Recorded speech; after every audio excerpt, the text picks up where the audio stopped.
Hi everyone, welcome to marlamiller.com's Marla's Musing. I'm going to be talking about two writers who have been following the site for quite a while now. Both of them have submitted query letters. I encourage both of them to pitch the projects to agents.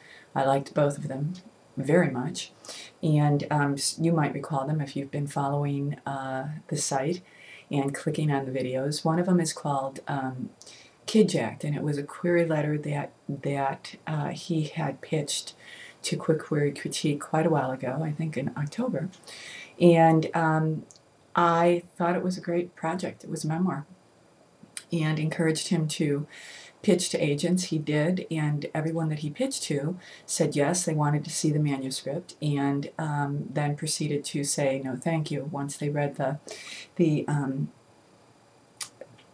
memoir. And then the other one was, and I have to pull up the title, Second Thoughts, Presidential Regrets with Their Supreme Court Nominations. And I queried that, I think, a couple of weeks ago.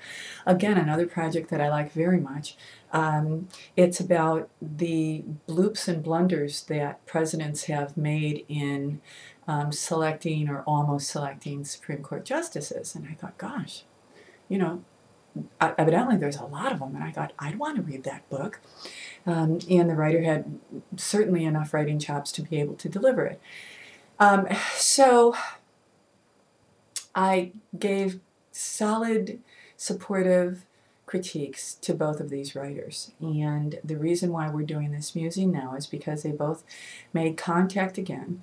And the one writer who wrote Second Thoughts, Presidential Regrets with Their Supreme Court's Nominations said after I critiqued his query that he had already submitted it to 200 agents, and nobody said send the manuscript.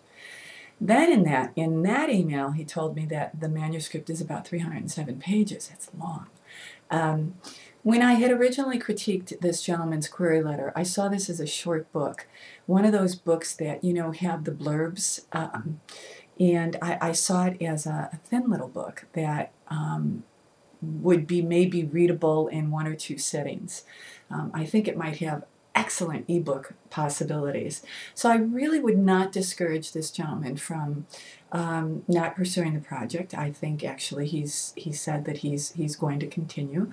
But I will say this, that he should pay very close attention to what any agent says to him, because I personally think 307 pages is way too long.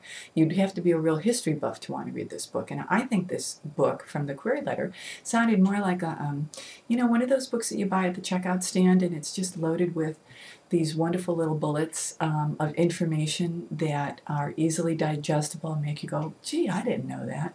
So for what it's worth, to this author on the road to publication, I would encourage him to at least consider shortening this, possibly viewing it as an ebook.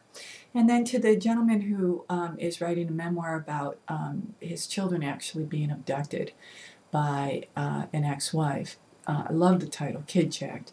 He had submitted to an agent who I know after being refused by, I think, 3 or 4 other agents.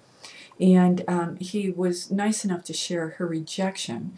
And this agent is old school. When she rejects a manuscript, she really does it with elegance. She always gives feedback, or almost always. And what she said, and I want to read it to you, because I think it's useful for all of us. She says, after careful consideration, regretfully, I've decided to pass regarding this particular project.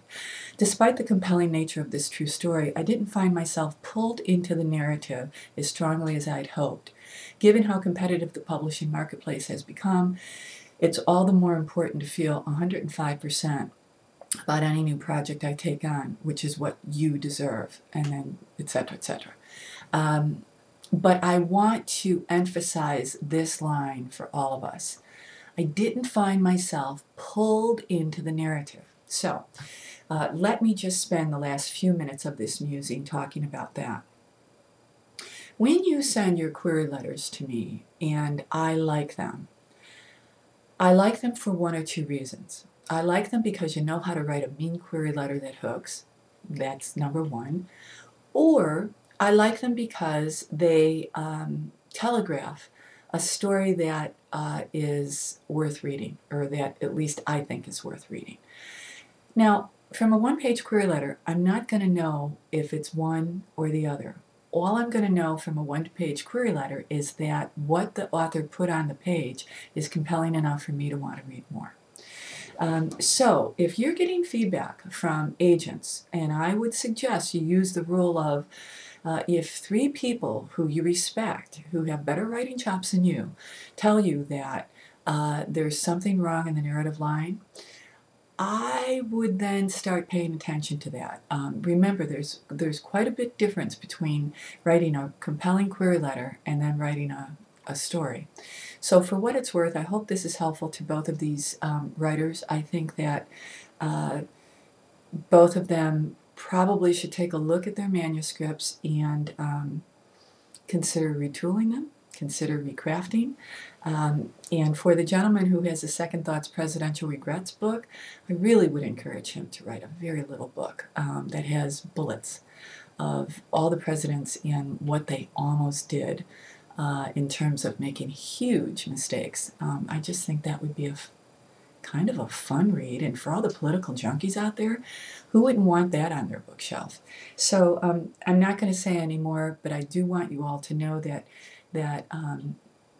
a query letter, can hook, and the narrative can sag. And that's just the reality of this writing life for all of us. Writing is rewriting. Until the next time, be well and keep writing.